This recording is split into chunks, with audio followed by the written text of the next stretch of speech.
I swear, time is really not being very kind to my memory. I could have sworn when Snowbreak Containment first came out, I did record a video for it and even upload it. But I can't find proof of that having happened anywhere. But aside from the account, of course. Regardless of what you think of me, I did not level up from 1 to 60 in 2 hours or so. This game wasn't even available on Steam back then. Regardless, I did play it, and I do have some thoughts and opinions about the mobile game that you can play on PC and I think consoles. Don't quote me on that. Snowbreak Containment. Okay. Mission start. Rescue.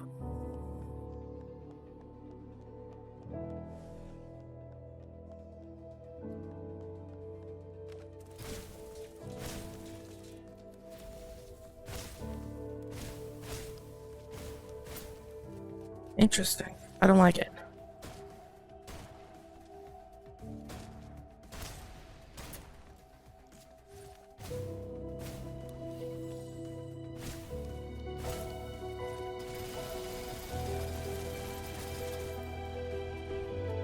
That one's getting on my nerves.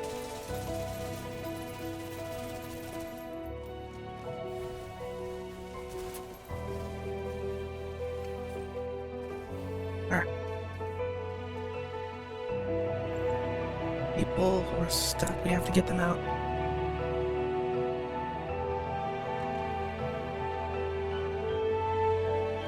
Defense, defense.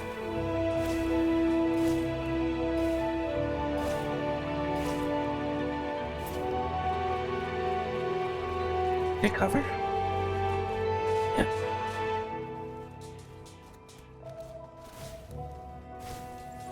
This will be easy.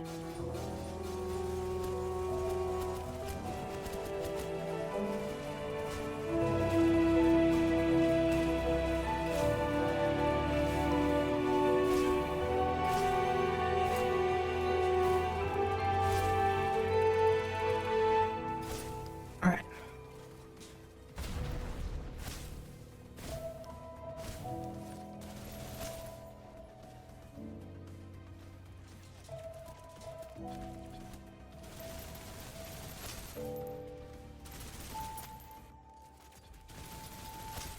Clear.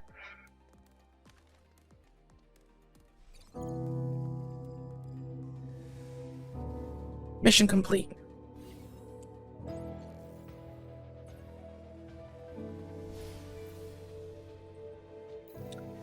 First thing is the story is complete and utter nonsense. It didn't take them any longer than 5 minutes for them to start throwing terms that make absolutely no sense.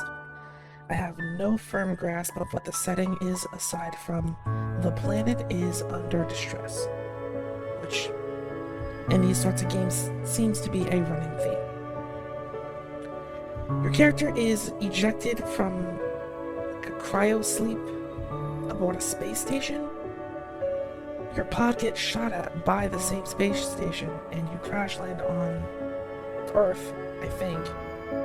You get saved by the characters, the waifus. It is a third-person shooter, a gacha game as well, which we'll get into a little bit later. And the gameplay is actually pretty okay. It's really snappy for what it is, and the dodge mechanic works like it's supposed to. Each character, as you would probably expect, has their own unique individual skills that you use. When you're playing by yourself, you get to control up to a squad of 3 that you swap to, similar to Genshin Impact or something like that. There is a variety of firearms, guns that you use. Not too much, but enough to keep it kind of feeling fresh, I guess. You have your sniper rifles, shotguns, assault rifles, SMGs, and single-fire handguns and semi-automatic handguns. So, you know, you got guns, you got waifu, you got gacha. Now we have to talk about the problems, though, aside from just the story. this point, I've played a couple of gacha games. I am by no means an expert on the genre. Is gacha games a type of genre? I'm no expert when it comes to these things. I played Genshin, I played Girls Frontline, I played Grand Blue, I played Nikkei, I play this. This is the worst one, as far as, like, when you think of a stereotypic gacha game, not even necessarily a predatory one, but when you think of a gacha game, you think of something like this. You've got a bazillion different currencies and tokens, of which it's almost impossible to know, like, what is for what. I basically had to have a tab open to look up what this item is and what you're supposed to exchange it for. That's how bad it was. And then when you finally narrow it down to this is the stuff to get new characters, this is the stuff for upgrading everything else, then you start looking at the cost of things. Now, I have a fair bit of self-control, and I at no point ever intended to spend a whole bunch of money whaling into this game in particular. But I've been playing it long enough where I'm like, you know what? I'll kick you a couple of bucks. Just give me something that I want. And I saw that there was a character who's got a really nice outfit on a seasonal pass. Battle pass, something like that. And I said, I want that. Looked up how much it was. It's gonna be about $30, but then I noticed, okay, but this battle pass doesn't have the character in it. I have to roll for the character. That's fine. I'm familiar with gacha games and how those work. I go over to where you pull for gacha characters, and wait a second. This character isn't available to roll for. Are you telling me you're running a battle pass specifically for a character that you can't even get? And the character that is on the banner also has a special outfit that's on sale, but it's not something that I want. It is significantly cheaper, and it's not tied to a battle pass. But it's like, okay, so how do I get the character that I actually want for the outfit? And the answer is, unfortunately, wait 3 to 4 months. Which completely makes no sense to me.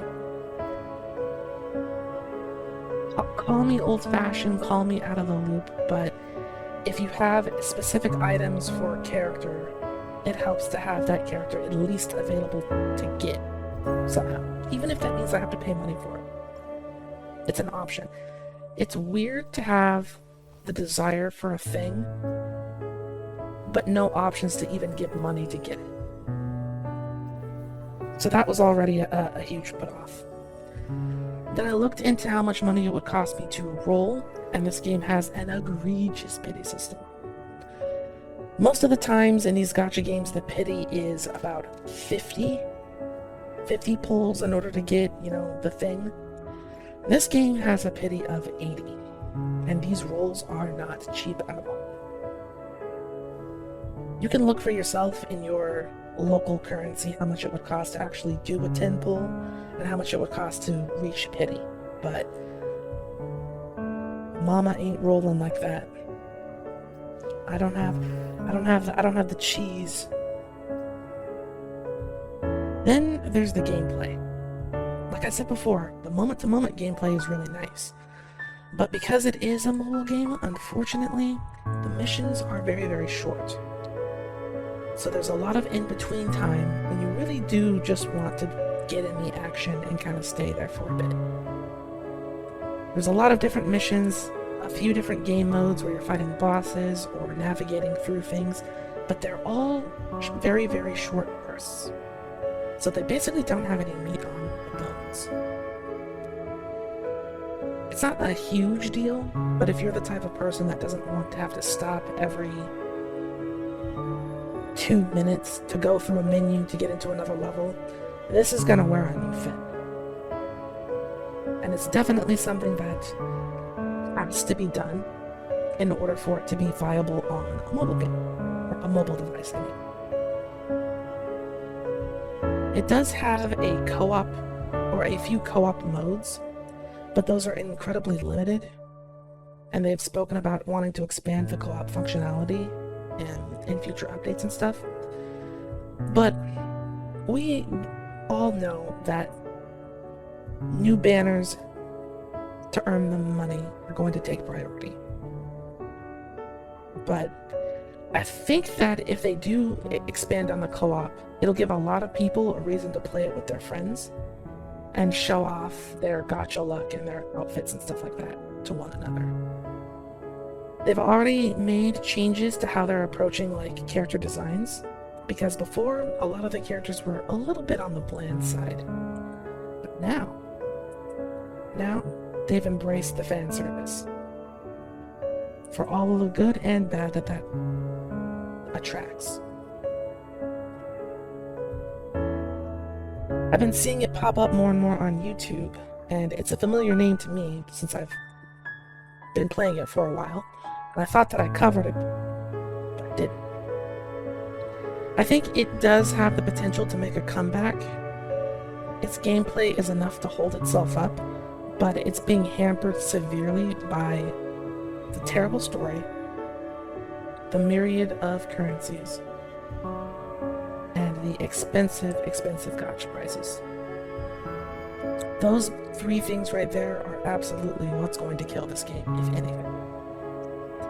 But if they're willing to listen to feedback and make the appropriate changes, then who knows? We might actually see a contender that's going to go up against MiHoYo and Nikkei and the rest of them.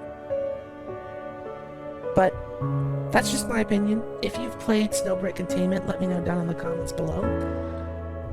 I'm not gonna say I recommend people play this game, but it is free and available on Steam, so it's kind of like, I don't recommend it, but go play it anyway.